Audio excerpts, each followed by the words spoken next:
There's no advertising or sponsorship on this show, but if you enjoy listening to it and would like to show your support by, say, buying me a coffee, please head on over to 5minutebiographies.com/coffee to see how. Welcome to the 5-Minute Biographies podcast, where every week we tell you interesting things about interesting people in about 5 minutes.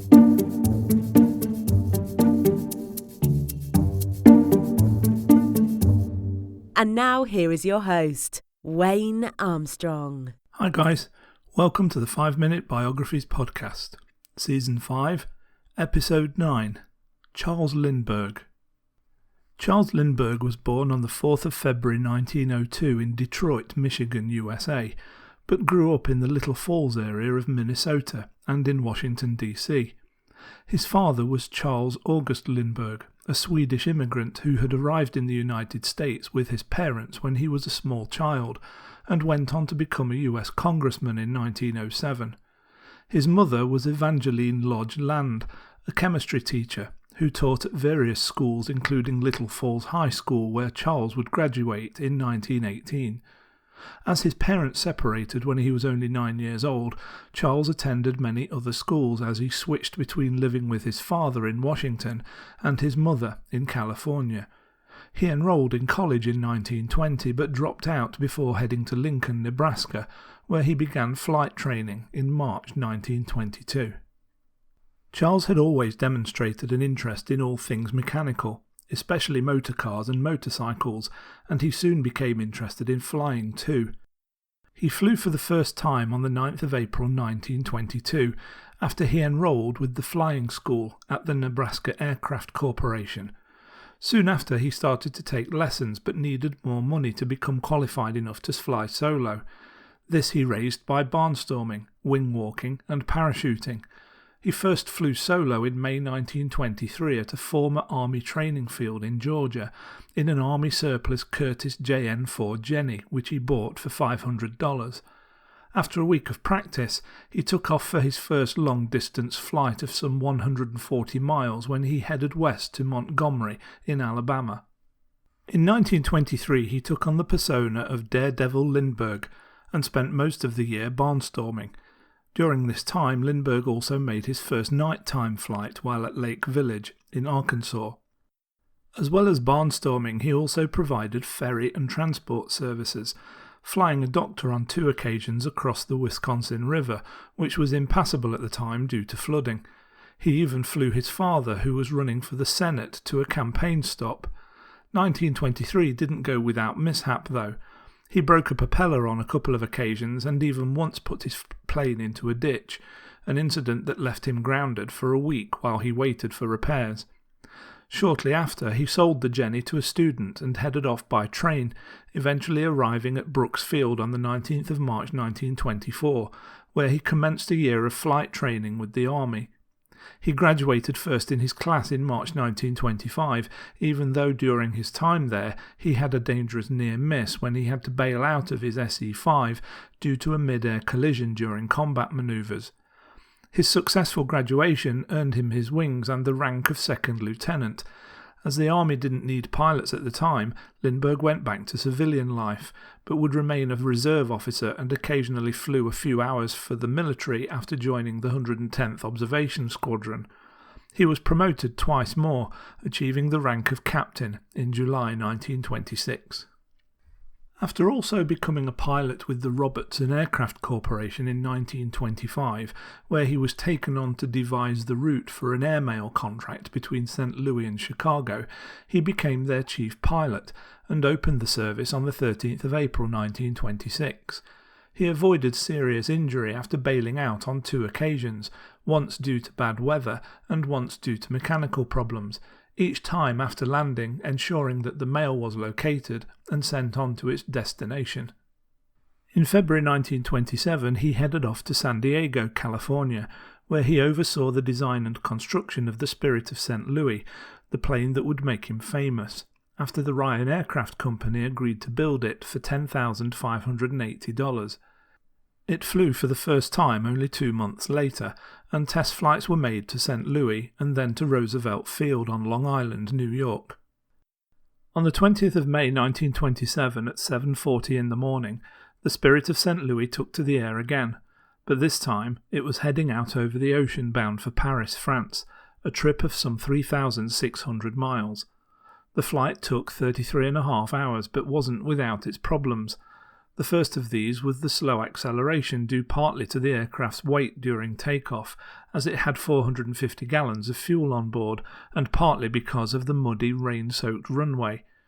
However, Lindbergh managed to get the Spirit in the air and cleared telephone lines with a mere 26 feet to spare at the end of the runway. Other problems along the way included storm clouds and icing. Lindbergh was also hampered by the fact that he wasn't particularly good at navigation by the stars, and so he used a dead reckoning system, which was complicated by the many variables that can affect such calculations, such as wind speed and direction, the weight of the aircraft, height and airspeed. Nevertheless, at 10:22 in the evening of 21st of May, Charles Lindbergh successfully landed the Spirit of St. Louis at Le Bourget Aerodrome just outside Paris, where a crowd of some 150,000 people waited to greet him. Following his historic flight, Lindbergh was treated like a hero. The French flew the American flag, and he was presented with the Distinguished Flying Cross and later the Medal of Honor by US President Calvin Coolidge when he returned home. On the 18th of July 1927, he was also promoted to the rank of colonel. On the 2nd of January 1928, he was to be featured on the cover of Time magazine when they made him their first ever Man of the Year. An autobiography, various other books and a world tour followed. He became US ambassador to Mexico in 1927, and during a trip to the country's capital in December of that year, he met Anne Morrow. The couple were married on the 27th of May 1929 and went on to have 6 children together. Charles taught Anne how to fly, and she accompanied him on many trips which had the disadvantage of keeping him away from his children, sometimes for months on end. During the evening of the 1st of March 1932, one of the children, Charles Augustus Lindbergh Jr., who was only 20 months old, was abducted from his crib at the family home in New Jersey. A ransom of $50,000 was paid, but unfortunately Charles Jr.'s remains were found in woods not far from the house. It is this high-profile event which caused Congress to make kidnapping a federal crime in certain circumstances. A 34-year-old German immigrant called Richard Hauptmann was convicted of murder on the 13th of February 1934, and in April the same year he was executed in the electric chair at Trenton State Prison. The publicity and attention created by the case caused Lindbergh to fear for his family's safety, and for the next few years they lived and travelled around Europe after making their way there by sea under assumed names. In the late 1930s, Lindbergh made several trips to Nazi Germany at the behest of the United States military.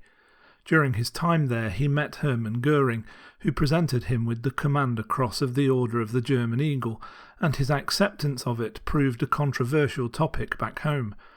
Lindbergh was vehemently opposed to the United States entering the war that was to come in Europe, and spoke out against the USA potentially being led to destruction in order to protect the interest of what he referred to as the British and Jewish races. A wave of criticism followed, and he was accused of being anti-Semitic, which he denied, but he also made clear that he believed in the supremacy of the white race as detailed in an article he wrote for Reader's Digest, where he said, "We can have peace and security only so long as we band together to preserve that most priceless possession, our inheritance of European blood, only so long as we guard ourselves against attack by foreign armies and dilution by foreign races." In 1941, President Roosevelt, who was outraged by Lindbergh's outspoken views on his administration, wrote to his Treasury Secretary stating, "If I should die tomorrow, I want you to know this. I am absolutely convinced Lindbergh is a Nazi." After further disagreements with Roosevelt and following a congressional hearing, Lindbergh resigned his commission.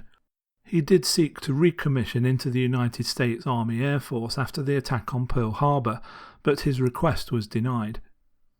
Unable to join the military, he went to work for Ford in 1942 and then United Aircraft in 1943, and persuaded them to send him to the Pacific Theatre as a technical consultant, where he would take part in a number of combat missions. After the war, Charles Lindbergh moved to Connecticut, where he worked as a consultant for both the Air Force and Pan Am Airways, and in 1954, President Eisenhower recommissioned him as a brigadier general into the Air Force Reserve. Although still married to Anne Morrow, in 1957 Lindbergh started secret affairs with 3 women, 2 of which were sisters, and with whom he would father 7 children between 1958 and 1967. The affairs and the children were miraculously maintained as a secret by Charles and the 3 women until the truth was revealed by one of his daughters, who had eventually figured out who her father was in the mid-1980s. She made her findings public after Anne and Charles had both died, and her claims were later validated through DNA analysis. Charles Lindbergh finally retired to Maui in Hawaii, where on the 26th of August 1974 he died of lymphoma. He was 72 years old. I hope you enjoyed that episode of 5 Minute Biographies. If you did, why not say thanks by buying me a coffee? Head on over to 5minutebiographies.com/coffee to see how. Thanks for listening to the 5 Minute Biographies podcast at www.5minutebiographies.com.